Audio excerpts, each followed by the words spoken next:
Comme vous pouvez le remarquer aujourd'hui, on est dans le grand nord du Québec. Ici, on est à plus de 400 km de la ville de Montréal. On est dans le grand nord.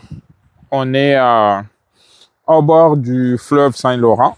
C'est un peu comme le fleuve Congo ici au Québec. C'est un long fleuve qui traverse les États-Unis et puis le Canada, jusqu'à se jeter dans l'océan Atlantique. Donc aujourd'hui, si on fait cette émission aujourd'hui, c'est pour vous parler de l'agriculture, de l'entrepreneuriat et de ce qui permet aux Africains aussi de se développer puis de faire comme ici. Dans la région où je suis présentement, ça s'appelle la Pocatière. L'activité principale de tout le monde ici, c'est plus agricole. Et ce qui est intéressant et que j'aimerais partager avec vous, c'est le fait que la plupart des agriculteurs que j'ai rencontrés dans la région ne cultivent pas des espaces sur des espaces énormes. C'est des 2 hectares, 3 hectares, peut-être 4-5 hectares, pas plus.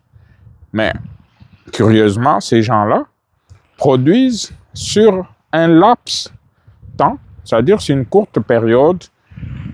Ici, comme vous le savez, on est dans le grand nord du Canada, et dans le grand nord du Canada, il fait excessivement froid l'hiver. Donc, on est présentement au mois de septembre. On est à la fin de la saison agricole ici, qui commence fin avril jusqu'à fin septembre, puisqu'après ça, c'est le grand froid. Ici, là, si vous y revenez au mois de septembre, au mois de novembre, décembre, vous allez voir, c'est plein de neige ici, puis on ne peut rien y cultiver. Donc, la seule période que les gens ici cultivent, c'est la saison d'été, qui part de fin avril jusqu'à la fin du mois de septembre. Et durant cette courte période de temps, les gens cultivent beaucoup de maïs et beaucoup de légumineuses qui sont vendues. Et ce que j'aimerais partager avec vous comme expérience, et ce qui est plus intéressant, c'est que je me suis rendu compte, quelqu'un qui exploite 2-3 hectares à l'année, même pas à l'année, sur une période de 3-4 mois maximum, arrive à nourrir sa famille, avoir une vie aisée, puis avoir de quoi prendre des vacances pour le restant de l'année. Après avoir travaillé que 3-4 mois, il a de quoi subvenir à ses besoins et aux besoins de sa famille pour toute la saison. Donc, c'est pour vous dire que c'est une culture. La façon de cultiver ici, c'est la maximisation de l'espace. Quelqu'un qui a 2 hectares, 3 hectares, qui cultive par exemple du maïs, et ce maïs qui est cultivé sur ces lopins lui permet de pouvoir vendre toute sa culture à l'industrie, que ce soit brassicole ou ceux qui produisent dans le bétail. Et avec ça, il arrive à nourrir sa famille et à prévoir une retraite paisible. Cela étant, j'aimerais qu'on se rende compte de l'expérience que les gens font ici pour la transporter chez nous, en Afrique, pour voir qu'est-ce qui ne marche pas. Pourquoi ici, un agriculteur qui ne cultive que sur 2-3 hectares arrive à subvenir à ses besoins et les besoins de sa famille pour seulement 3 mois, alors que nous, on a la possibilité de cultiver à l'année longue, 3 fois l'année, on pourrait cultiver, récolter, recultiver, récolter, puisque les saisons sont généreuses. Comment se fait-il qu'ici, où les gens ne cultivent que la saison d'été, arrivent à s'en sortir pour faire des économies, puis vivre sur toute l'année et recultiver encore l'été de l'année suivante?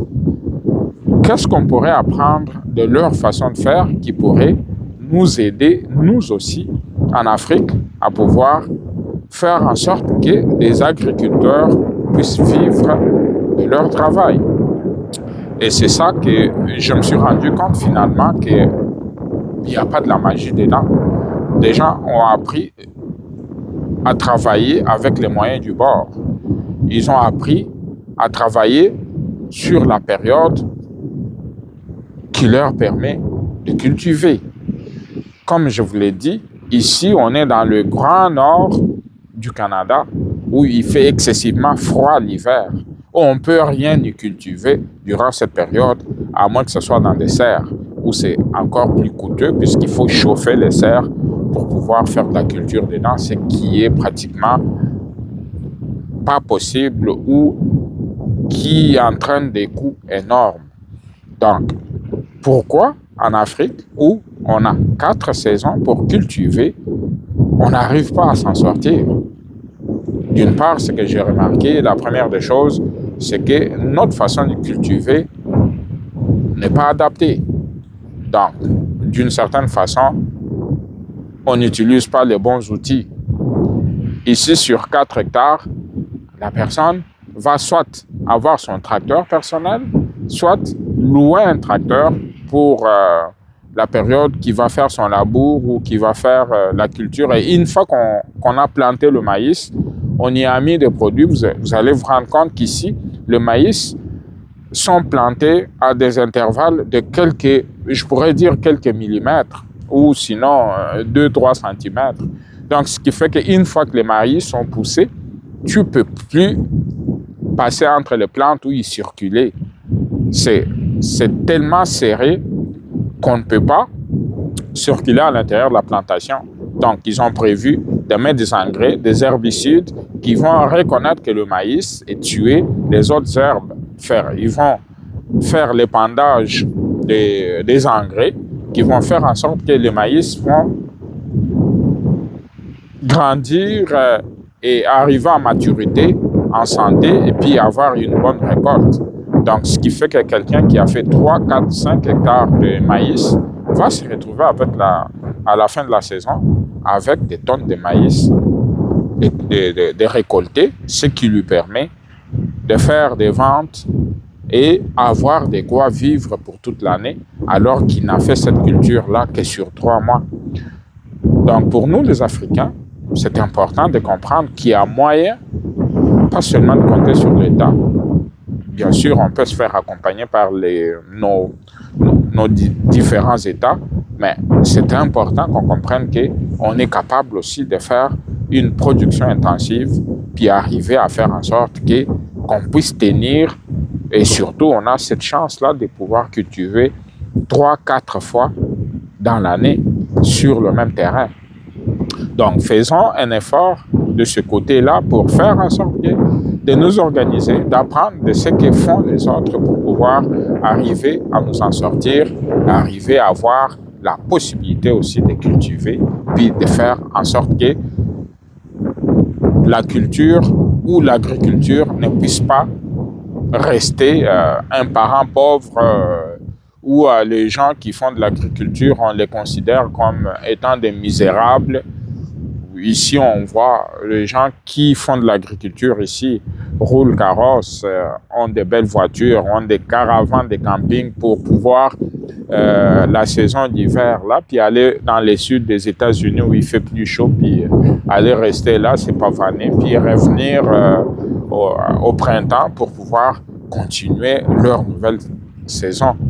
Pourquoi pas chez nous, qui avons 4 saisons pour pouvoir cultiver, pourquoi on ne peut pas s'inspirer de cette façon de faire? Comme je vous l'ai dit, ici, là, c'est en hiver, il n'y a rien qui pousse ici.